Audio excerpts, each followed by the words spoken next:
Oi pessoal, tudo bem com vocês? Então vamos à segunda parte do vídeo, que eu fiz um teste, o segundo teste. Cortei vários tipos de madeira com densidades diferentes, porque aí a máquina, ela sofre um esforço diferente, porque se o material é muito denso, ela é um material mais duro, então você tem que tomar alguns cuidados na hora de você usinar, tipo a altura de corte tem que ser menor, a velocidade é constante, mas a velocidade do spindle também pode ser constante, mas a altura, tipo, eu vou desbastar normalmente meio milímetro ou 1 milímetro. Aí você, dependendo se for muito densa, como a máquina é pequena e também para não quebrar a fresa, você faz menos, você faz 0,3, 0,2, depende. Depende do material que você for cortar e depende do equipamento. Mas eu estou dizendo, no meu caso, no meu equipamento, eu uso com um padrão 0,3. Eu demora mais tempo, mas eu tenho mais segurança, tanto na qualidade do serviço quanto na durabilidade do aquilo que eu estou usando.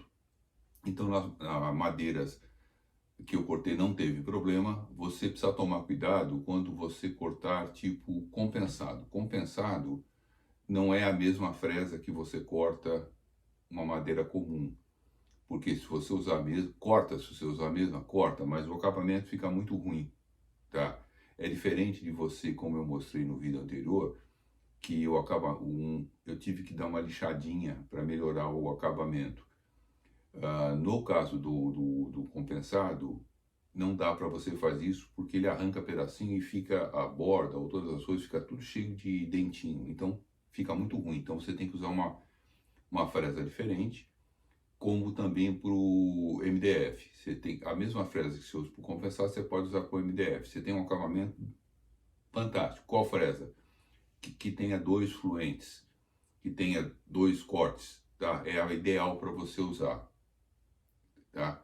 Mas isso tem lugares que você pode achar que tem informações de tipo de fresa que você deve usar para cada material. Aí eu fui usinar acrílico, que eu achei que era acrílico. Vocês estão vendo aqui é transparente, mas não é acrílico. Precisa tomar cuidado. Eu tinha um monte de peças, pedaços que eu ganhei, e eu falei, bom, vou fazer, dá para fazer um monte de coisa. Aí quando eu comecei a usinar, eu vi que isso aqui não era acrílico.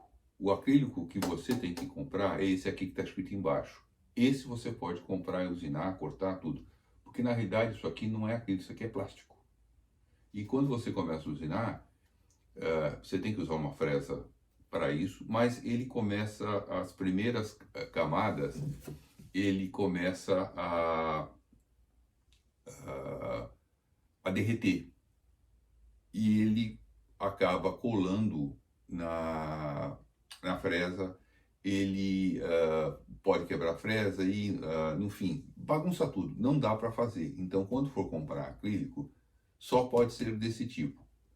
Se você não for, tá aqui, como vocês estão vendo, ficou tudo bagunçado, derreteu tudo. Então eu até guardei para mostrar para vocês. Eu ia fazer uma tampinha e tal, acabei desistindo. Bom, durante o trabalho, no final de tudo que eu estava fazendo, aconteceu um problema. Olha esse vídeo que eu estou pondo agora. Então tá aqui, olha o que aconteceu. Os rolamentos soltaram, saíram de dentro desta peça. O restante da máquina trabalhou sem parar. Eu falei, foram quase 3 dias sem parar. E soltou aqui. Mas eu já sei como eu vou resolver esse problema. Eu vou tirar essa peça. Eu tenho uma outra peça que eu fiz, que é com um rolamento único. E eu vou resolver esse problema dele ter soltado. É uma solução bem simples, eu mostro para vocês depois. Mas mesmo assim, solto, ó, como tá, ela cortou. No finalzinho que soltou tudo, aí bagunçou. Mas ela, tirando isso, foi 10. A caixa também foi super boa, ficou aqui só para do lado de fora, que é a tampa aqui que está aberta, essa tampa aqui, que caiu coisa no chão. Mas eu vou fazer uma cortininha que é mais fácil de plástico, porque aí eu fecho, não cai fora. Mas ela concentrou, não sujou aqui o espaço, nada em volta. Ela ficou legal, ok? Soltou os rolamentos que tinham, tá? Os rolamentos guias aqui das linhas. E embora, quando eu coloquei, eu tive que fazer uma ferramenta para colocar isso aqui, porque são dois, na realidade são quatro, dois aqui e dois aqui, para que eles entrassem retinho, porque se ele ficar um pouco torto, ele começa a forçar. Então eu fiz a ferramenta, entrou justo, porque teve que fazer força para entrar com a ferramenta, com a mão não dava para pôr, entrou. Mas durante ela trabalhou, acho quase uns 4 dias, só numa peça que eu mostrei no vídeo anterior, foram 30 e poucas horas trabalhando. Então ela trabalhou muito tempo. Aí o que aconteceu? Com a vibração, até ficou folgado aqui, ó, que eu ponho com a mão. Isso aqui soltou como vocês viram no vídeo. Soltou e acabou. Você perdeu precisão, ele perdeu tudo. Foi no final de uma peça, quer dizer, deu para eu estava lá junto, né? Deu para eu parar a máquina e tirar a peça e finalizar ela com a mão, que era pouquinha coisa. Mas aí eu falei, bom, como é que eu vou fazer? Vou pôr um pilão bloco aqui, eu vou perder espaço ou vou perder área de trabalho se eu fizer isso, porque é mais um tantão assim, eu tenho que mexer. Eu falei, não, não vou fazer isso, vou fazer diferente. Eu já tinha aqui, comprei uma outra, tá? Que não é o dobro, mas ela é maior, é uma maior que tem. E aí eu não tenho necessidade de pôr duas. Você põe duas para que ela não mexa, para que ela fique certo. Não tem necessidade, mas eu tenho que desenhar, pensar como é que eu vou fazer isso aqui. Aí eu redesenhei uma nova peça, tá? Do tamanho dela, tá aqui, tá? Eu fiz a parte de baixo, eu fiz menor só no caso meu é 8, com 8 milímetros, buraquinho para passar aqui a linha, tá? Eu coloco ela aqui, aí eu tenho uma tampa. A tampa em cima também só tem buraquinho. Aí o que acontece? Isso aqui eu colo, é melhor colar, porque isso aqui tem que ser definitivo, tá? Eu colo aqui e acabou. Eu não tenho mais esse problema de soltar, porque ela fica presa aqui dentro. E mesmo com a vibração, ela não vai soltar mais. Aí você pode fazer o trabalho o tempo que você quiser.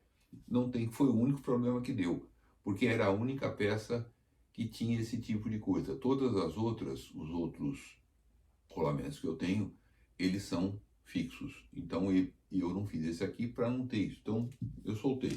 Bom, até aí o problema está resolvido. Eu vou colocar lá na máquina para continuar, para tentar fazer agora, que eu não pude fazer, o teste cortando alumínio. Se ela corta direitinho, se não tem nenhum problema. Mas eu senti um pequeno problema nela. Quando você for cortar uma peça, se eu for cortar uma peça assim, como eu mostrei no vídeo de teste que eu fiz, não tem problema nenhum se a mesa não estiver nivelada. Por quê? A superfície externa de corte ou qualquer coisa interna, eu não tenho problema nenhum com relação ao nivelamento. Por quê? Então, o buraco, tudo está dentro daquilo que é projetado. Eu compenso o nivelamento com a profundidade, eu aumento com a espessura da madeira ou da peça que eu estiver usinando e ela corta. Vai marcar só a tábua de sacrifício, não tem problema nenhum. Mas, se eu for fazer alguma coisa como eu fiz em relevo, aí o negócio é um pouco mais complicado. Porque se não tiver nivelado, o trabalho não vai ficar correto, porque de um lado tem uma altura, do outro vai ter outra. Então eu tenho que deixá-la com um nivelamento certinho. Qualquer que for, eu tenho. Aí como é que eu vou fazer? Eu tenho que acertar a tábua da mesa, ou a tábua de sacrifício. Porque ela não é como você comprar uma CNC pronta, tudo é uma peça só. A mesa de sacrifício, a máquina, fica tudo presa num lugar só. Então você não tem esse problema de nivelamento. Agora, se você faz uma que a mesa, você tira ela e troca de lugar, você pode ter um problema, é fácil de você corrigir, tá? Mas para isso, para eu saber, aí eu bolei um suporte para a mesma peça aqui, que eu pego nessa peça, que é a peça principal, eu coloco o suporte de nivelamento, eu ponho o spindle e um outro projeto que eu estou desenvolvendo, que já está bem orientado, eu só estou esperando chegar uma parte eletrônica que não chegou ainda, é o laser. O laser e em relevo precisa estar um nível perfeitamente correto. Tem que estar certinho o nível. Se ele tiver um pouquinho diferente, na hora de você cortar o laser, você usar o laser, não fica legal. Então eu desenvolvi isso aqui, é fácil, porque ele vai marcando aqui, né? Eu vou pondo os pontos, todos os pontos que eu quero, e eu vejo se ele está perfeito e eu vou corrigindo.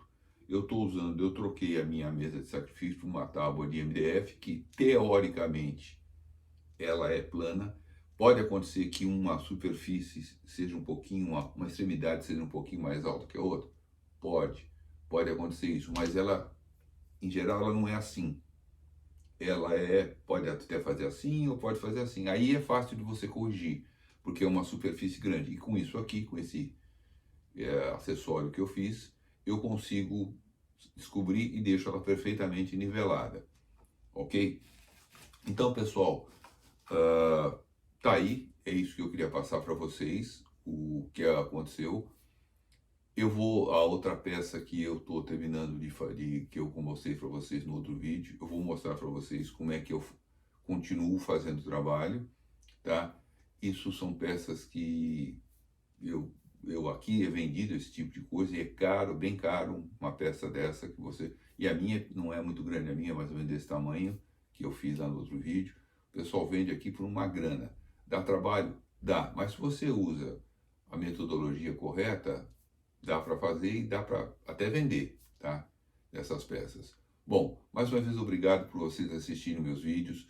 Não se esqueçam de se inscrever no canal, ativem o sino de notificação, que tem mais vídeos por aí, ok? Mais uma vez, obrigado, abraço a todos, até mais.